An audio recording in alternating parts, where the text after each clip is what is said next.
મિત્રો, ક્રિયા હંમેશા સુખ લાવી શકતી નથી, પરંતુ ક્રિયા વિના સુખ નથી. તમારા ડર કરતાં મોટા સપનાઓ જોવાથી સફળતા મળે છે.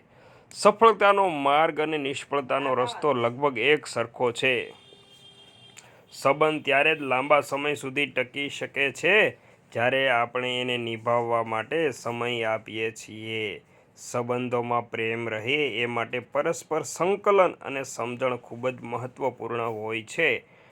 ફક્ત એ જ સંબંધો લાંબા સમય સુધી ટકે છે જ્યાં એકબીજા માટે આદર હોય છે, નિસ્વાર્થ ભાવ હોય.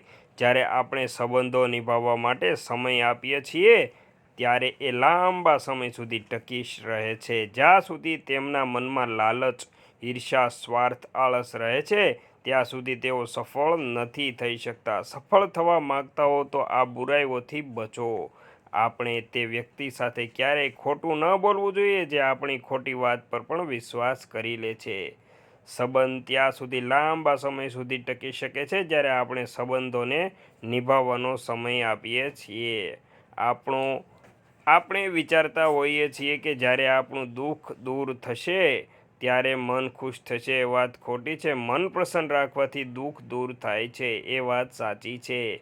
મનને રોજ સાફ રાખવું જોઈએ, એટલે કે ખરાબ વિચારોને દૂર કરતા રહેવું જોઈએ. નહીં તો મન અશાંત રહેશે અને આપણી કોઈ કામમાં એકાગ્રતા નહીં રહે. સૌને હર હર મહાદેવ. રાધે રાધે. મિત્રો, ક્રિયા હંમેશા સુખ લાવી શકતી નથી, પરંતુ ક્રિયા વિના સુખ નથી. તમારા ડર કરતાં મોટા સપનાઓ જોવાથી સફળતા મળે છે.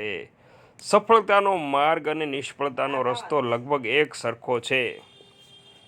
સંબંધ ત્યારે જ લાંબા સમય સુધી ટકી શકે છે જ્યારે આપણે એને નિભાવવા માટે સમય આપીએ છીએ. સંબંધોમાં પ્રેમ રહે એ માટે પરસ્પર સંકલન અને સમજણ ખૂબ જ મહત્વપૂર્ણ હોય છે. ફક્ત એ જ સંબંધો લાંબા સમય સુધી ટકે છે જ્યાં એકબીજા માટે આદર હોય છે, નિસ્વાર્થ ભાવ હોય. જ્યારે આપણે સંબંધો નિભાવવા માટે સમય આપીએ છીએ ત્યારે એ લાંબા સમય સુધી ટકી રહે છે. જ્યાં સુધી તેમના મનમાં લાલચ, ઈર્ષ્યા, સ્વાર્થ, આળસ રહે છે ત્યાં સુધી તેઓ સફળ નથી થઈ શકતા. સફળ થવા માંગતા હો તો આ બુરાઈઓથી બચો. આપણે તે વ્યક્તિ સાથે ક્યારેય ખોટું ન બોલવું જોઈએ જે આપણી ખોટી વાત પર પણ વિશ્વાસ કરી લે છે. સંબંધ ત્યાં સુધી લાંબા સમય સુધી ટકી શકે છે જ્યારે આપણે સંબંધોને નિભાવવાનો સમય આપીએ છીએ. આપણે વિચારતા હોઈએ છીએ કે જ્યારે આપણું દુઃખ દૂર થશે ત્યારે મન ખુશ થશે. એ વાત ખોટી છે. મન પ્રસન્ન રાખવાથી દુઃખ દૂર થાય છે, એ વાત સાચી છે. મનને રોજ સાફ રાખવું જોઈએ, એટલે કે ખરાબ વિચારોને દૂર કરતા રહેવું જોઈએ. નહીં તો મન અશાંત રહેશે અને આપણી કોઈ કામમાં એકાગ્રતા નહીં રહે. સૌને હર હર મહાદેવ. રાધે રાધે.